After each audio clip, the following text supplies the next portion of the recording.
Hello student, welcome back to my channel compete Geeta. Good evening everyone. चलिए, तो आज हमारा जो टॉपिक है यहाँ पे जहांगीर सबाब वाला है, जो बहुत ही ज्यादा इंपॉर्टेंट है। तो यहाँ से क्वेश्चंस आपके बन जाते हैं। तो यहाँ से हम देखेंगे कि क्वेश्चंस है यहाँ पे, मतलब यहाँ पर जो है इनका समय है 1922 से लेके मतलब 2011, और इनका देखो जन्म स्थान तो पूछ ही लिया जाता है। तो यहाँ पर ये चीज आपको दो चीज याद करनी है। देखो यहाँ पे सारे स्टूडेंट, तो पहले ये बता दो, सारे के स्टूडेंट हैं जो एक लोग से, सब लोग से शिकायत है, एक लोग से नहीं सभी लोग से शिकायत है। बहुत सारे स्टूडेंट होते हैं जो एक तो टाइम से ज्वाइन नहीं होते हैं, आधी क्लास निकल जाती है, फिर उसके बाद ज्वाइन होते हैं। आपको मैंने हर वीडियो में आपको टाइम बताती हूँ 2 o'clock, मतलब दोपहर में 2 बजे है और नाइट में 10:30। ठीक है, बस ये मैं आपको बार बार बोलती हूँ। देखो दिन का जो समय है वो 2 बजे है और रात में आपका 10:30 बजे जो क्लास चलती है। बिल्कुल देखो, आप स्टार्टिंग से ही देखेंगे तभी आपका बेनिफिट है, तभी आपको वहां से लाभ मिलेगा। अगर आप बिल्कुल लास्ट में जुड़ते हैं तो फिर क्या ही रह जाएगा, वीडियो में तो कुछ रह ही नहीं जाएगा। यहाँ पे आर्टिस्ट तो मुश्किल से 15-20 मिनट की होती है, तो आराम से बिल्कुल टाइम से ज्वाइन होइएगा। और यहाँ पर जो टाइम है वो आपका नाइट में आपका जो आर्टिस्ट है वो आर्टिस्ट चलेंगे, और दिन में आपका इंडियन जैसे चल रहा है वैसे चलेंगे। ठीक है, तो यहाँ पर मैंने इंडियन वाला, देखो बहुत सारे स्टूडेंट से ये भी शिकायत है कि यहाँ से कोई भी स्टूडेंट आंसर नहीं दे पा रहा है। तो उसका रीजन बताइए कि आप लोग आंसर क्यों नहीं देते हैं। क्या इंडियन बिल्कुल पढ़ नहीं रखा है? क्यों? इंडियन तो आपका पाल, देखो अभी पाल शैली चला था, दिन में भी पाल शैली चला था, तो पाल शैली के लिए कोई आंसर ही नहीं दे रहा था। 1-2 बच्चे हैं जो बिल्कुल अवेयर हैं, जो बिल्कुल आंसर देते हैं, बाकी तो कोई आंसर ही नहीं दे रहा है। क्यों आंसर नहीं देते हैं पहले बताइए।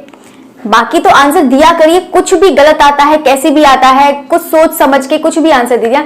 अगर चलो बाई चांस कोई नया स्टूडेंट है जिनको नहीं आता है तो चलो आप बात अलग है, ठीक है। तो लेकिन और भी बाकी जितने भी स्टूडेंट हैं तो बिल्कुल एकदम लगातार जो मेरी क्लास है आप रेगुलरिटी बनाए। बस आप लोग से यही चीज है, रेगुलरिटी बनाए और अच्छे से बिल्कुल स्टार्टिंग से पढ़े। ठीक है, तो आज का हमारा जो टॉपिक है, तो यहाँ से हम देखेंगे जहांगीर सबावाला है।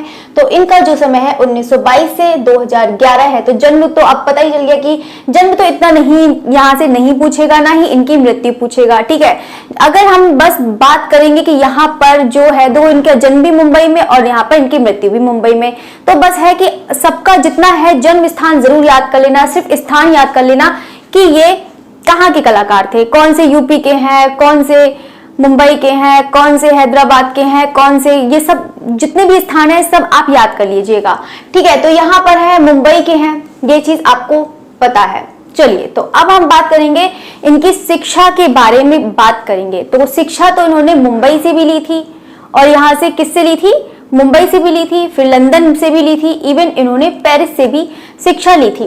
तो यहाँ पर जो इनकी मेन जो शिक्षा है, तो यहाँ पर इनकी जो है, जब मतलब कहाँ से है, मुंबई से हैं, तो इनकी जो शिक्षा हो जाएगी वो कहाँ से हो जाएगी? जे स्कूल ऑफ आर्ट। कहाँ से हो जाएगी? जे स्कूल ऑफ आर्ट। ठीक है, ये चीज याद रखिएगा, जे स्कूल ऑफ आर्ट।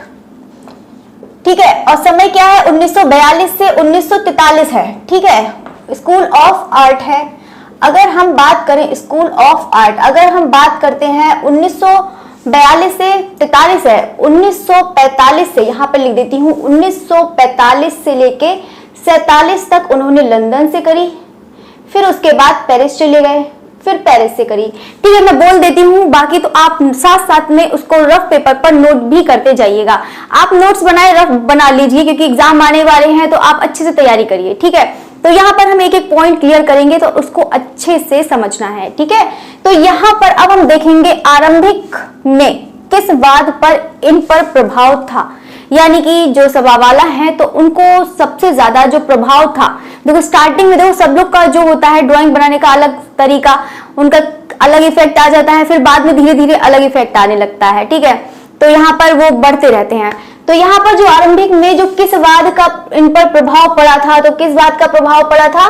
प्रभाववाद का प्रभाव पड़ा था। ठीक है, प्रभाववाद का प्रभाव पड़ा था। ठीक है, यहाँ पर आरंभिक में याद रखें। लेकिन अगर हम बात करें कि फिर बाद में, ये लिख सकते हैं यहाँ पर, बाद में घनवाद, ये चीज याद करना। बाद में यहाँ पे पूरा ही लिख देती हूँ, बाद में किसका पड़ा है?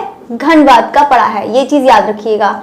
ठीक है, ये चीज इंपॉर्टेंट है। देखो आरंभिक में किसका प्रभाव पड़ा था? मतलब प्रभाववाद का, और फिर बाद में किसका पड़ा था? मतलब घनवाद का, ठीक है। लेकिन अगर हम बात करें कि दोनों में से किसके लिए सबसे ज्यादा अधिक जाने जाते हैं, तो किसके लिए जाने जाते हैं? घनवाद के लिए जाने जाते हैं। कौन? जहांगीर सभावाला। चलिए तो अब हम बात करते हैं यहाँ पे अमूर्त चित्रण का प्रारंभ कब से, मतलब अमूर्त चित्रण का प्रारंभ कब से किया? तो यहाँ पर सन बतानी है इन्होंने 1963, मतलब पहले तो इन्होंने अमूर्त चित्रण का कोई भी इन पर कुछ भी नहीं बनाते थे अमूर्त चित्रण में, ठीक है। तो मतलब अमूर्त यानी कि आपका अब्स्ट्रैक्ट, तो इसमें तो कुछ भी बनाते नहीं थे। तो 1963 में उन्होंने शुरुआत कर दी, ठीक है। अब हम बात करेंगे इनकी जो रंग योजना कैसी थी। देखो आर्टिस्ट के बहुत सारे एग्जाम में ये भी पूछ लिए जाते हैं कि इनकी रंग योजना कैसी है, कोई हल्के रंग करता है, कोई डार्क कलर करता है, कोई कंट्रास्ट में करता है, तो ये आपको यहाँ पर बतानी है। जो इनकी रंग योजना थी वो बिल्कुल एकदम चटक और एकदम चमकदार रंग इनके थे, ठीक है। तो यहाँ पर बोल सकते हैं चटक तथा चमकदार रंग, ठीक है। ये चीज आपका पॉइंट क्लियर हो गया? तो बता दीजिए सारे स्टूडेंट, क्लियर हो गया कि नहीं? अभी 4 ही पॉइंट हुए हैं, ठीक है। तो याद रखिएगा चटक तथा चमकदार रंग। अब हम बात करते हैं 5 पॉइंट की। प्रमुखता किस वाद के कलाकार माने जाते हैं? अभी बिल्कुल मैंने बताया था कि इन पर जो आरंभिक जो प्रभाव पड़ा था वो किसका पड़ा था? प्रभाववाद का। फिर ये उसके बाद में किस में आए? घनवाद में। और इनको मुख्य रूप से किस में जाना जाता है? घनवाद के रूप में इनको जाना जाता है। तो क्या हम देंगे आंसर? घनवाद इसका राइट आंसर हो जाएगा। चलिए अब हम बात करते हैं इनके चित्रों की प्रदर्शनी कब और कहां हुई। देखो इनकी चित्रों की प्रदर्शनी कब और कहां हुई, तो यहाँ पर जो बताना है कि जो इनकी प्रदर्शनी है वो कहाँ हुई थी, वो कब हुई थी और कहाँ हुई थी। तो इसका जो राइट आंसर है, सारे स्टूडेंट देखो बताएं तभी अच्छा लगता है। बहुत सारे स्टूडेंट बताते ही नहीं है, ऐसा लगता है कि कुछ पढ़ा ही नहीं हो। एग्जाम आने वाले हैं, आपका देखो आप भी जानते हैं सिलेबस आपका बहुत है। अभी आर्टिस्ट ही बहुत सारे बचे हैं। अभी तो मैंने बिल्कुल बंगाल शैली पूरा खत्म करा दिया है, आधुनिक आपका चल ही रहा है, समकालीन भी आपका करा दिया जाएगा, वो भी समकालीन का भी एक ही करवाया है, ठीक है। तो समकालीन का भी आपका कराया जाएगा, ठीक है। तो यहाँ पर हम देखेंगे इनके चित्रों की प्रदर्शनी कहाँ हुई थी। प्रदर्शनी तो आपको पता है कि मुंबई में हुई थी। तो यहाँ पर कब और कहाँ हुई थी, तो इनकी जो प्रदर्शनी है मतलब 2008 में हुई थी। यहाँ पे कौन सा? साक्षी गैलरी, ठीक है। तो यहाँ पे इनके चित्रों की है साक्षी गैलरी। हाँ, कब और कहाँ? तो 2008 में कहाँ पर? साक्षी गैलरी मुंबई, साक्षी गैलरी मुंबई, ठीक है। साथ साथ में आप नोट भी करते जाइए 2008 साक्षी गैलरी मुंबई। और यहां पर अगर हम बात करेंगे, किसकी बात करेंगे? इनकी जो प्रदर्शनी का जो नाम था साक्षी गैलरी मुंबई, ये रोकोर्सो नाम था। क्या नाम था? रोकोर्सो, रोकोर्सो ये नाम था इनकी प्रदर्शनी का नाम। ब्रैकेट में लिख लेंगे, प्रदर्शनी का नाम था, इनका नाम था। इन्होंने बहुत सारी प्रदर्शनी करी थी, ये नहीं कि एग्जीबिशन लगाई हो, उन्होंने बहुत करी थी। लगभग मान के चलिए मतलब 150 प्रदर्शनी में उन्होंने भाग लिया था। पंजाब में भी लिया था, मुंबई में भी लिया था, दिल्ली में भी लिया था, हर जगह उन्होंने बहुत सारी प्रदर्शनी में भाग लिया था। किसने? जहांगीर सभावाला ने बहुत जगह उन्होंने भाग लिया था, ठीक है। तो यहाँ पे 2008 है, साक्षी गैलरी मुंबई हो जाएगा। अब हम बात करते हैं, इनको पद्मश्री पुरस्कार मिला है, इवन उनको ललित कला रत्न का भी पुरस्कार मिला है, और यहाँ पर ललित कला अकादमी की फेलोशिप भी मिली है।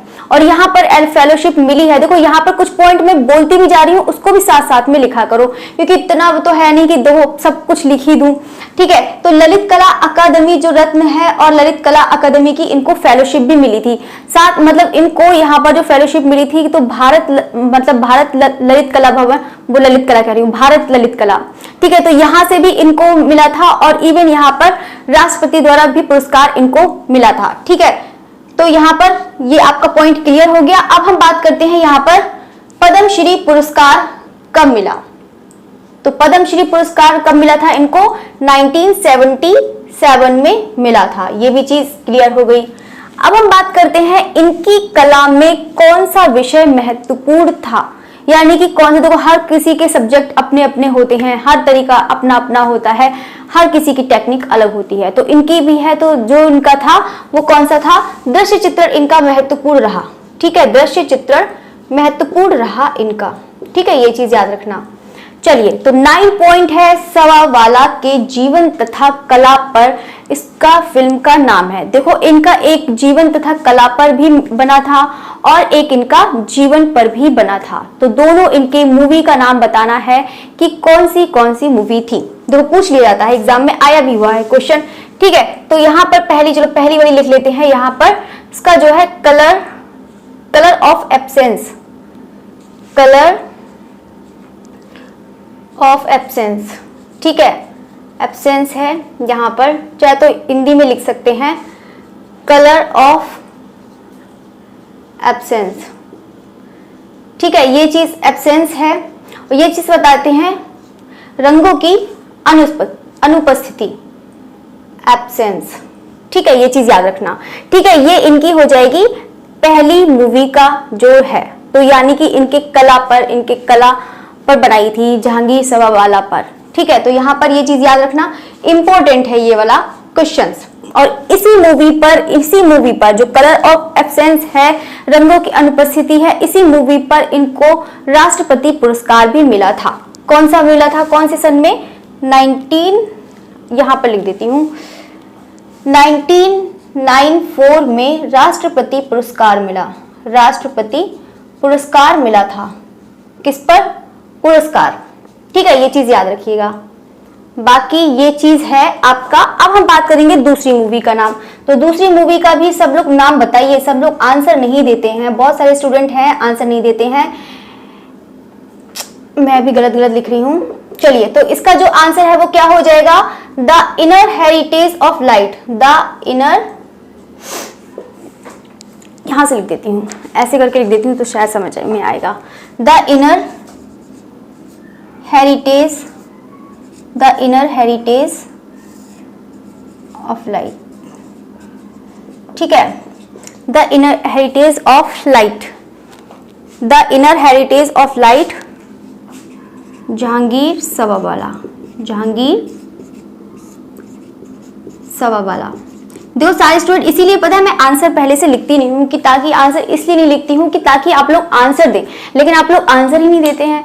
पता नहीं क्यों नहीं आंसर देते हैं। ऐसा तो नहीं फुल स्क्रीन पर देखते हैं तो हो सकता है कि इस वजह से आंसर नहीं देते हूँ, लेकिन आप कोशिश करा करिए कि या तो आप एक काम करा करिए, बाई चांस नहीं भी आता है तो आप ये जो चैप्टर है आप अपनी बुक लीजिए, वहां से खोल कर रखिए और वहां पर देखिए कौन कौन से पॉइंट हैं, वहां से आप देख कर ही बताएं। अगर देख कर ही बताते हैं तो कोई बात नहीं, इससे ये होता है कि आपको उस टाइम में वो टॉपिक याद हो जाएगा, तुरंत के तुरंत याद हो जाएगा। अगर आप 15-20 मिनट देते हैं तो बिल्कुल साथ साथ में आपको याद भी हो जाएगा, ज्यादा मेहनत भी दोबारा नहीं करनी पड़ेगी आपका। अगर पहले से तैयार है तब भी आप उसको देखिए कि हमारे पॉइंट कौन से छूट गए हैं। ठीक है, तो यहाँ पे बिल्कुल मैं चैप्टर वाइज आपका रिवीजन करवा रही हूँ, तो कोशिश करा करिए कि यहाँ से देखिए कि कौन से आपके क्वेश्चंस छूट गए हैं, कौन से नहीं है। बाकी अपना प्रैक्टिस करते हैं, करिए, कोई बात नहीं, लेकिन आप चैप्टर वाइज भी उसको तैयार करिए। ठीक है, बाकी तो मैंने यहाँ से पूरा बता दिया है। The inner heritage of light है जहांगीर सभावाला, ये पूरी इनकी मूवी का नाम है। The inner heritage of light, Jehangir Sabavala जो इनकी है। और यहाँ पे 1994 में कलर ऑफ एब्सेंस में इनको राष्ट्रपति पुरस्कार मिला था। ठीक है, तो यहाँ से मैंने आपको पूरा बता ही दिया है, ये चीज याद रखिएगा। अब हम इनकी किसके बारे में बात करेंगे? पिक्चर्स के बारे में बात करेंगे। तो यहाँ पे पिक्चर्स भी हैं तो बहुत ज्यादा इंपॉर्टेंट है, तो यहाँ से देखेंगे जो है सीरी की छवि। ठीक है, ये भी इंपॉर्टेंट है।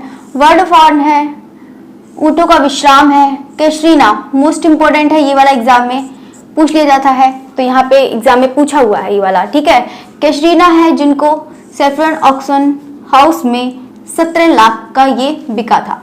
ठीक है, याद रखिएगा।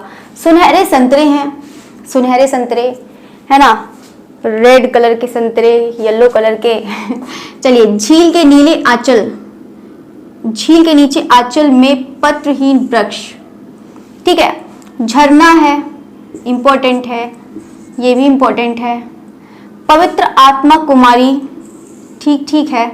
अस्वीकृत और उजड़ा गांव, इंपॉर्टेंट है। बौद्ध भिक्षु, ये भी इंपॉर्टेंट है। ठीक है, ऊँटों का विश्राम भी इंपॉर्टेंट है, ये तो तीनों ही हैं। चारों ही हैं, बाकी अब बचे ही कितने, 2 ही 3 बचे हैं, तो मुझे लगता है कि उसको भी याद करिए, ठीक है।